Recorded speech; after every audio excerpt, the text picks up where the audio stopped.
An airliner was just about to take off when a 5-year-old boy began to throw a temper tantrum. And his mother became embarrassed, and as the more she tried to calm him down, what do you think happened? The more he began to kick and scream and throw more of a temper tantrum.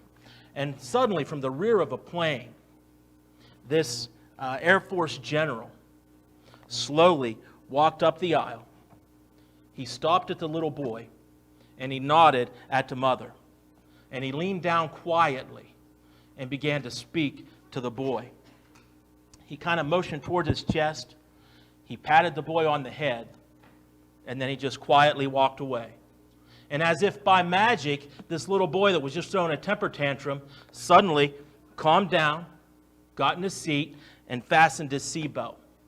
And all the other passengers on the plane began to burst into applause. And as the general slowly made his way back to his seat, one of the flight attendants just kind of touched his sleeve and said, "Excuse me, General, but what did you say to that little boy?" And he just kind of smiled and he said, "I showed him my pilot's wings, my service stars, and my battle ribbons. And that entitled me, because I have had all these things, that entitled me to throw anyone I want out the door of this plane." And it's amazing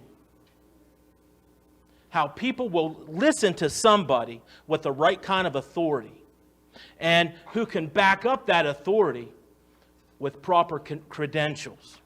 And we're going to look at a story here in Luke 9 that is meant to communicate that kind of idea to us. That Jesus, not only is he have all that power and does he have that authority, but he's got the credentials to back that up. Luke 9, 28 through 36. It says, "About 8 days after these words, he took along Peter, John, and James and went up on the mountain to pray. And as he was praying, the appearance of his face changed. His clothes became dazzling white. Suddenly, 2 men were talking with him, Moses and Elijah. They appeared in glory and were speaking of his death, which he was about to accomplish in Jerusalem. Peter and those with him were in a deep sleep, and when they became fully awake, they saw his glory and the 2 men who were standing with him. And as the 2 men were departing from him, Peter said to Jesus, 'Master, it is good for us to be here. Let us make 3 tabernacles, one for you, one for Moses, and one for Elijah,' not knowing what he had said. While he was saying this, a cloud appeared and overshadowed them. They became afraid as they entered the cloud. Then a voice came from the cloud, saying, 'This is my son, the chosen one. Listen to him.' After the voice had spoken, only Jesus was found. They kept silent, and in those days told no one what they had seen." Now here we are on the Mount of Transfiguration, and God drives home the fact that he is the one who has total authority. Listen to me. We sing that song just a few minutes ago, "This I Believe." And I don't know if anybody else here felt that, but I felt that song. Listen, we can hear all the stories. We can talk about all of these things in the Bible. We can know every Bible character. We can know every story that we have ever heard as a child. But do we believe that?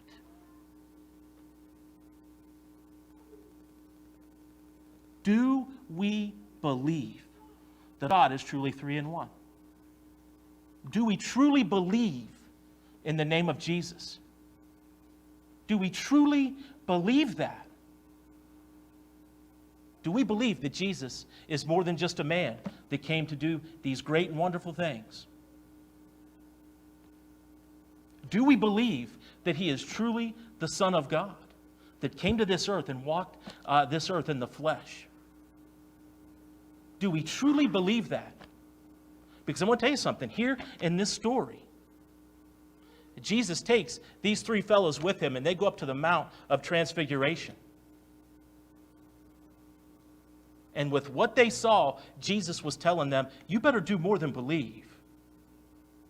I'm not just telling you that I have this authority. I'm showing you my credentials that I truly do have this kind of authority. And if that wasn't enough, a voice from heaven came and demonstrated that fact. And this was such a powerful lesson that this story was not only recorded in the book of Luke, but also in Matthew and Mark. And Peter even refers to it in one of his letters. Do we truly believe that? Jesus takes Peter, James, and John up on this mountain to pray. And while they're there, Jesus undergoes this transfiguration where his face changes. It begins to shine like they have never seen before. And then his clothes, we're told, turns this bright white. And as if that weren't enough, two men appear and suddenly begin to talk to Jesus. One was Moses, who gave the law to Israel, and the other is Elijah, probably one of the greatest prophets in the Bible. But Peter is so overwhelmed by what he sees that he wants to turn this into a worship service. Folks, shouldn't we want to turn what we're doing here today into a worship service? Shouldn't we desire to worship the one true God? I think for the most part, we have heard these stories in this book so many times. I think we've know all of these stories. I mean, as a little kid, we learned them in Sunday school. And I just wonder, has the gospel lost its effect in our lives and in the lives of the church?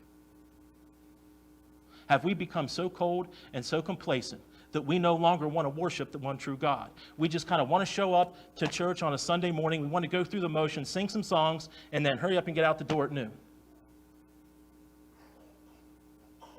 Are we no longer on fire for Christ the way we should be? Have we become so cold and complacent that this book has no more power in our lives? I'm going to tell you, that's a dangerous place to be. Are our hearts truly on fire for Christ? I'm going to tell you, when Peter came face to face with God, what was the first thing he wanted to do? He wanted to turn this into a worship service because he had seen the power of God. There's not one person in this building right now that has not seen the power of God in their lives. Each and every one has seen that. And if